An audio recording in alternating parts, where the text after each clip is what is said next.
Hello guys, my dear student. Welcome to Commerce classes. BCom third year. Teachers for future of share. अंशों का हरा. Meaning of for future of share. Meaning of for future of share. Forfeited means cancellation of allotment.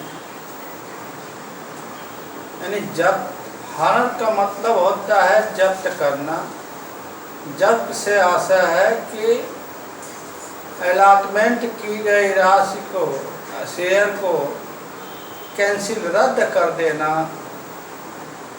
अंशों का हरण कहलाता है.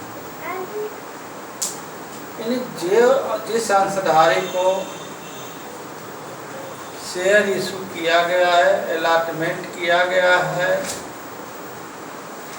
तो यदि वह अलॉटमेंट पर कॉल्स पर पैसा कंपनी को नहीं देते हैं, उनके अंशों को फॉरफिटेड कर लिया जाता है. अब कंपनी के पास सदस्यों की रजिस्टर होती है. उस रजिस्टर से अंशधारी जो अलॉटमेंट पर राशि पेमेंट नहीं करते हैं, उनकी सदस्यता समाप्त कर दी जाती है. इसी को forfeiture of share.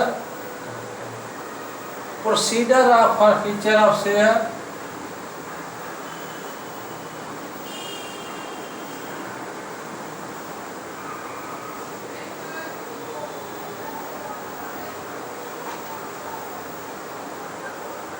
Forfeiture of share अंश हरण की प्रक्रिया. अंश हरण की प्रक्रिया. क्या प्रक्रिया कंपनी अपनाती है? देखिए, कंपनी एक्ट 2013 टेबल के अंतर्गत इसके प्रोविजन अंडर सेक्शन 28 to 34 के अकॉर्डिंग किया गया है.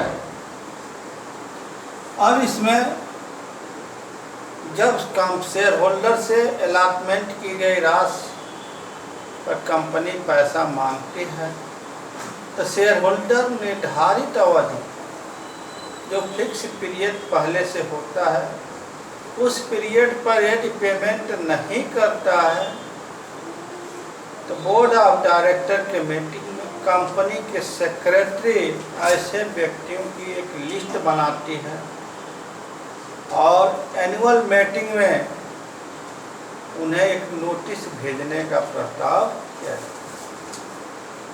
नोटिस भेजने के बाद उसमें 14 दिन का समय, 14 डेज का समय दिया जाता है. यदि 14 डेज का समय में वो भुगतान नहीं करते हैं, तो उनको, उनके अंश को कंपनी जब्त कर लेती है और उनकी सदस्यता सदस्य रजिस्टर से समाप्त कर देती है. यानी जो उस अंश पर जितना राशि पेमेंट किया है, उसको कंपनी जब्त कर लेती है, वह राशि वापस नहीं करती. सपोज कीजिए कि ₹10 का शेयर है. एप्लीकेशन पर ₹2, अलॉटमेंट पर ₹3, फर्स्ट एंड फाइनल पर ₹5. एप्लीकेशन का पैसा पेमेंट कर दिया और इसका पैसा नहीं पेमेंट किया और कंपनी ने फॉरफिटेड कर लिया, तो वह एप्लीकेशन का ₹2 वापस नहीं करे. अब इसका ट्रीटमेंट देखिए, अकाउंटिंग ट्रीटमेंट.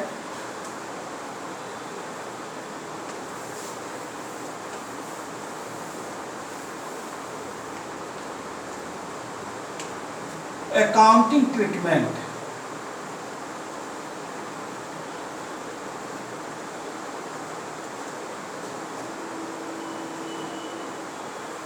लेखांकन व्यवहार, कैसे इसके संबंध में हम लेखा करते हैं। देखिए, अब तो जान रहे हैं कि सबसे पहले एट पार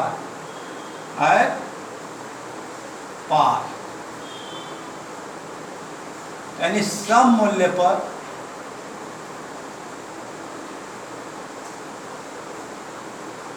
यदि अंश सम मूल्य पर इशू किया गया है और उनका फॉरफीचर सम मूल्य पर ही होता है, ऐसे कंडीशन में हम क्या लेखा करेंगे।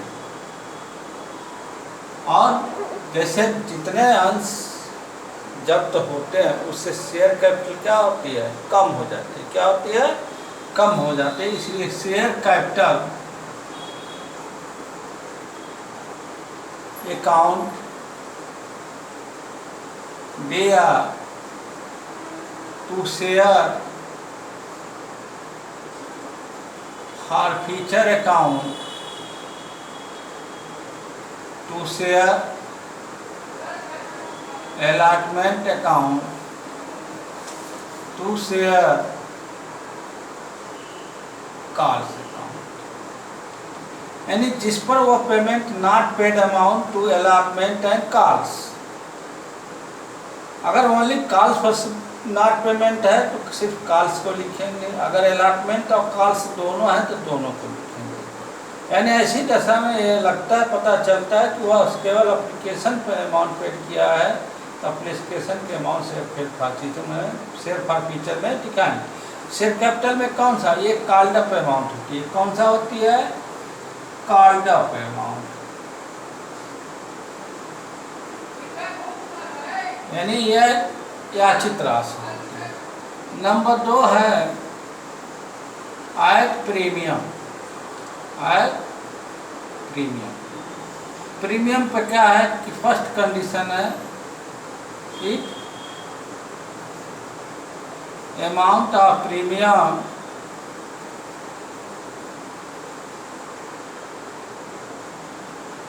Has been received. यदि प्रीमियम के अमाउंट प्राप्त हो जाती है तो हम क्या लेखा करते हैं, ऊपर वाला ही लेखा होगा। शेयर कैपिटल अकाउंट दिया to share forfeiture account to share allotment account to share calls account. पहले कंडीशन में हमने बताया कि प्रीमियम की राशि प्राप्त हो जाती है तो क्या लेखा करते हैं। दूसरा कंडीशन है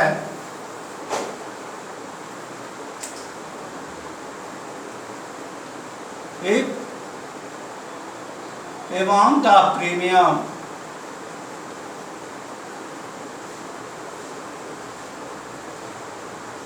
had not been received। यदि प्रीमियम के अमाउंट नहीं रिसीव्ड होती है और हम हरण करते हैं तो क्या लेखा करते हैं। शेयर कैपिटल अकाउंट दिया सिक्योरिटी प्रीमियम अकाउंट दिया to share forfeiture account to share allotment account to share calls account. ये तो आपका रहा एट पार और एट प्रीमियम पर हरण के संबंधी लेख। अब इसको हम री इशू करते हैं। जब अंश जब्त कर लिए जाते हैं उसके बाद उसे पुनः री इशू किया जा सकता है, पुनः निर्गमन किया जाता है। लेकिन निर्गमन में यह ध्यान दिया जाता है कि यदि वह कटौती पर निर्गमन किया जाता है तो वह कटौती की रकम जब्त की गई रकम से अधिक नहीं होनी चाहिए।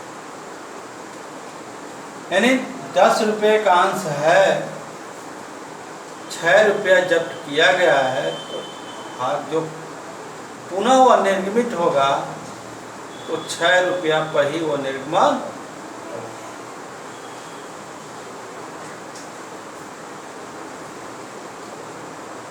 Reissue of share, reissue of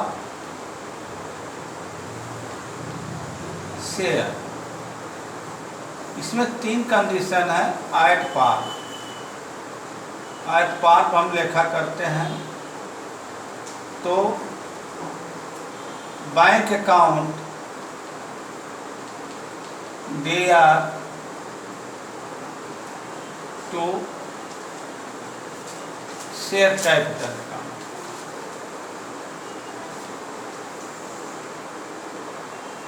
eight premium पर यदि हम लेखा करते हैं तो bank account D R to share capital account to security premium account.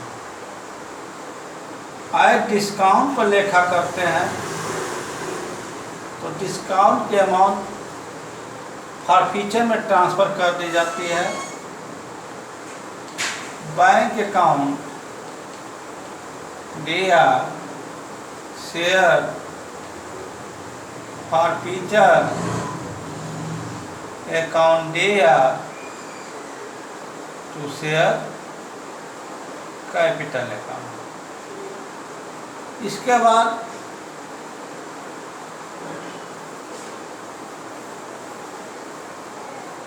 Balance of share forfeiture transfer to capital reserve account. Capital reserve में ट्रांसफर कर देते हैं तो शेयर फॉरफीचर अकाउंट दिया